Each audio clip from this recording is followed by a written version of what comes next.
And your thoughts on him at the moment? My thoughts on him, I think he's a big cheater. I think that, look at all his fights. Tom Aspinall didn't hold back. Live on camera, the undisputed UFC heavyweight champion unleashed a shocking verbal assault, branding Cyril Gane a big cheater and accusing him of trying to blind him in the octagon. His fury extended beyond his opponent. Aspinall confessed a raging fire for Dana White and the UFC, feeling abandoned and disrespected after the most controversial fight ending. This wasn't just a fight, it was a profound betrayal threatening careers as the silent war exploded into public view. Yeah, the eye, well, both eyes, but especially the right eye, still ongoing. I felt like the fight was going okay. It was going pretty much to plan. I think that, look, there was this big notion in the media before that I'm just going to run through Cyril Gane. Look, I might look like an idiot. Sometimes I might even talk like an idiot, but when it comes to fighting, I know what I'm talking about. And I know that Cyril Gane is a tough matchup for me. Really good defensively. I knew that if we want to break the fight down a little bit, Cyril's got really good defense. He moves really, really well on his feet. I knew that I have to stand in range and take a few punches from Cyril to be able to land my own shots. Imagine 6 months of grueling training for the biggest fight of your life, the undisputed UFC heavyweight championship on the line. In Abu Dhabi, defending against a skilled striker, finding your rhythm, and then, in one horrifying moment, everything is taken. That's precisely what happened to Tom Aspinall at UFC 31. The fight ended at 4:35 of the first round due to an accidental foul, an unprecedented no contest, and a UFC title fight. The crowd booed, and Aspinall's career plunged into an uncertain abyss. What unfolded next would shock everyone. The catastrophic moment occurred during a striking exchange. Cyril Gane extended his left hand with fingers outstretched, landing directly into both of Aspinall's eyes simultaneously. Slow-motion analysis confirmed deep contact, Aspinall immediately recoiling and clutching his face. Though the right eye bore the brunt, medical reports confirmed bilateral trauma. Referee Jason Herzog ruled it an accidental foul, allowing 5 minutes, but Aspinall could not continue. This shocking incident was far more severe than understood, setting the stage for explosive fallout. We found a video of basically from that first round with Gane's sort of finger pokes. Just want you to watch it if you can see, and just sort of explain what's going on. So what have you just seen there? I've just seen that every time his hand comes out, it does this. And it's wrong. Have you heard from Cyril Gane at all, or any contact or anything post-fight? Nope. And your thoughts on him at the moment? My thoughts on him, I think he's a big cheater. I think that, look at all his fights. Is it double? Like, what are you seeing when you try to open your eye? I can hardly open my eye. Even John Jones himself, even the GOAT himself said before he fought him that Cyril Gane's a cheater and uses dirty tactics. As the no contest decision reverberated through Abu Dhabi, the crowd erupted in boos. Aspinall, struggling with vision and processing the derailment of his championship defense, grabbed the microphone. His frustration was raw and unfiltered, proclaiming, "I can't see this sheet." He let the world know how he felt about the abrupt, unsatisfying end to a fight that had barely begun. The outcome sparked widespread controversy, but the true gravity of his injury and accusations against Gane in the UFC were still hidden. Ouais, non, c'était pas intentionnel. Comme l'arbitre m'a dit, j'ai bien vu, tes mains étaient comme ceci. Mais des fois, tu essaies de repousser quelqu'un. Si ça tombe au niveau de son visage, malheureusement, ça tombe au niveau de ses yeux. Mais c'était pas comme ça, c'était pas intentionnel. Mais personne connaît la gravité de son œil. Moi, je me rappelle du combat face à Derrick Lewis. Quand on prend un doigt dans l'œil, moi j'ai vu Derrick Lewis pendant presque un round, j'ai vu 2 Derrick Lewis, tu vois ce que je veux dire? Donc étant donné qu'il a commencé le combat comme ça, et que, imaginons il a eu autant que ça de gravité, il s'est dit peut-être ça vaut pas le coup de prendre des risques. Voilà, peut-être. In the days and weeks following UFC 321, Aspinall's perspective shifted dramatically. What he initially believed an accident transformed into something far more sinister once he watched the fight footage. He became convinced the eye poke was no mistake, it was a deliberate act. The guy was trying to poke my eyes out all the way through that round, Aspinall declared, his voice laced with indignation. He asserted, the guy was cheating from the first second. I think he's a big cheater. This accusation ignited a firestorm, escalating a disappointing fight into an all-out war. Hunter Campbell who I deal with personally, he's just said if they can help out in any way with doctors and stuff like that, that's what they'll do. When do you think you can start training again? Look, it's not up to me. It's up to the doctors. At the minute, I ain't allowed to do nothing, so I'm just following advice at the moment. What's next? What's next for me right now is there's talk of surgery on the eyes. We've got to see how it goes over the next few weeks. Obviously that's down to the specialists and stuff, but I'm not in the gym training at the moment. I'm not doing anything MMA wise at the moment. I'm just following the doctor's orders right now and seeing what happens with the health. Aspinall's claims weren't baseless. Footage revealed Gane had been warned twice earlier in that first round for similar open hand extensions, a pattern that seemed to escalate. Replays showcased multiple instances where Gane's fingers were overtly pointed towards Aspinall's eyes. Some analysts and fans echoed Aspinall's conviction, arguing Gane's actions, including spreading his fingers and pushing deeper into the eye, made the poke appear unmistakably intentional. The repeated nature of the fouls painted a damning picture, raising serious questions about Gane's conduct. I mean, he had Tom bloodied up, and Tom didn't want to continue in the fight. Those words from. Despite mounting evidence and Aspinall's fiery accusations, Cyril Gane staunchly maintained his innocence. He publicly apologized for the fight's unfortunate ending, stating, "I'm very sorry for that. For the crowd. For the fans. For everybody." However, Gane insisted the eye poke was not intentional, explaining that sometimes in a close exchange, fighters might try to push someone and acknowledged his hand was open. While he expressed regret for the outcome, Gane vehemently denied any malicious intent, a stance that did little to quell Aspinall's profound anger. Well, listen, I didn't continue. I'll tell you why I didn't continue. Because I'm not a f***ing dummy. Like, I'm not going to go out there and fight one of the best strikers in the world if I can't see. With double vision? With any eye. Look, I know, as an MMA fighter, look, things are going to happen in the fight that compromise you. Go back and watch my fight with Arlovski. The end of the first round, he punched me right in the eyeball. Final 20 seconds of the first round. The full horror of Aspinall's injury became clear weeks after the incident. On November 30th, 2025, he received a diagnosis of significant traumatic bilateral Brown syndrome, a rare, debilitating condition causing inability to move his eyes upward. This wasn't just temporary blur. He suffered persistent double vision, blurred vision, reduced eye motility, and visual field loss. Aspinall remains medically uncleared for combat, facing grim prospects of steroid injections or surgery if symptoms persist. The damage was far more than a simple poke. It was career-threatening. For the rest of that fight, I couldn't see him out that eye.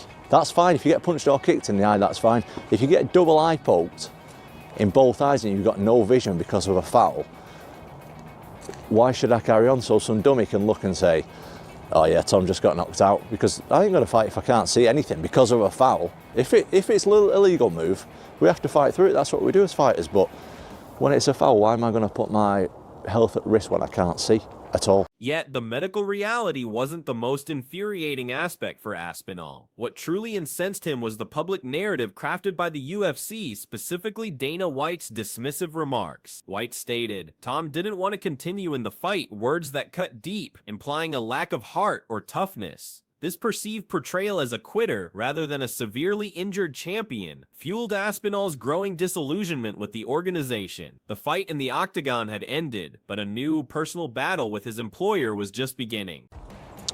It's a tough one, isn't it? I've seen obviously there's been a lot of discussion on eye pokes and fouls since. The referee himself said pre-fight that the best thing about fouling is it works. That's Jason Herzog's words, not my words. The best part about fouling, right, is that it works. So the best thing you can do is keep your head in the game, and I'll do everything I can to manage it. Yeah, you see guys like Derek Lewis coming out saying, you know, if you're tired, kick him in the nuts, poke him in the eyes, do something that'll give you a little break because there's basically no punishment for it. So I told my coach if that happens, like in a fight with him, then I'm gonna knee him in the nuts on purpose. Things need to change in the sport of MMA when it comes to fouls. Aspinall's response to White's insinuation was swift and furious. "I didn't continue because I'm not a dummy. he retorted, emphasizing the absurdity of fighting one of the world's best strikers with no vision and double vision due to an illegal foul. He drew a crucial distinction. Fighting through a legitimate punch or kick to the eye is part of the sport, but risking permanent health due to an illegal move is unacceptable. Why am I going to put my health at risk when I can't see at all? Aspinall asked, challenging the entire culture of fighting through fouls. I think right now we just got to focus on the health, innit? We just got to get everything back to normal, follow the doctor's orders, and that's all I can control right now. So we'll cross that bridge when I'm feeling better and everything's right. What are you left feeling after the fight?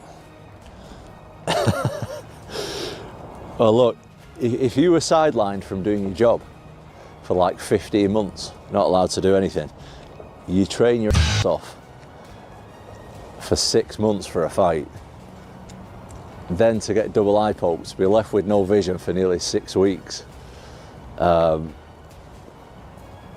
because of an illegal move.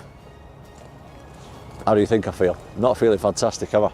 The tension between Aspinall and the UFC escalated due to a profound lack of support post-fight. In a December 2025 interview, Aspinall expressed deep disappointment that Dana White hadn't spoken to him since the incident. Despite the injury's severity, he revealed White had been giving inaccurate and unauthorized updates to the media, falsely claiming nothing wrong with my eye. Aspinall, feeling abandoned after done a lot for the UFC, gave a telling response about organizational support. Not really. The chasm between champion and promotion was widening. Obviously, you've just said there you're not sure on what to expect, but when do you think you can start training again? I have no idea. Absolutely no idea. I'm obviously very keen to get back and beat this guy up. But I've got to be 100% right, so whenever the eye's good to go, that's when I'll do it. Dana White eventually addressed mounting criticism, clarifying his position on December 7, 2025. He insisted his remarks were not negative or derogatory towards Aspinall, claiming he was simply relaying medical assessments. White publicly expressed support for Aspinall's recovery, but notably stopped short of confirming direct personal outreach to his injured heavyweight champion. For Aspinall, however, the damage was already done. The narrative of his quitting had taken root, and the perceived lack of personal connection lingered like a fresh wound. Yeah, I'm doing all right, as good as I can be. A big shout out to everyone who has stuck there by me. A lot of haters out there who are living some very sad lives, who think they're eye doctors and have never... Listen, I'll double eye poke you full blast in the eyes and see if you can still write some grim comment on Instagram or YouTube or whatever. You let me know, you tough guys out there who think you can, who think you'll be able to carry on with one of the best strikers in the world when you can't see a thing. But there's been a lot of positivity out there. A lot of fellow fighters backing me up and stuff like that. A lot of love as always, so appreciate the love. We've got some big stuff coming on the channel. The channel I think we're the channel we're going to be doing more stuff now because I can't train, so I might as well do something.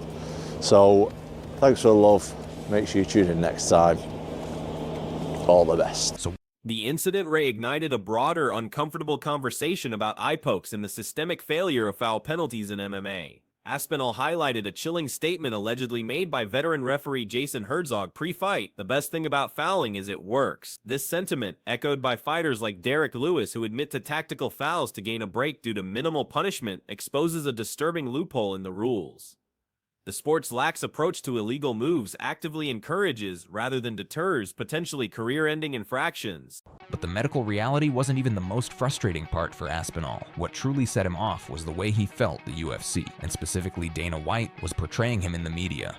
Despite the UFC's efforts, the problem persists. Their fingerless gloves, redesigned in June 2024 to reduce eye pokes, demonstrably failed to solve the issue, as evidenced by Aspinall's severe injury. Current rules, typically deducting points only if a foul is deemed intentional and making disqualification rare, offer little deterrent. Veteran referee Herb Dean has indicated that officials might be forced to enforce stricter point deductions going forward, with some suggesting automatic point deductions for first offenses or further glove redesigns to enforce closed fists. From Dana White, Tom didn't want to continue cut deep, and Aspinall wasn't going to let them slide.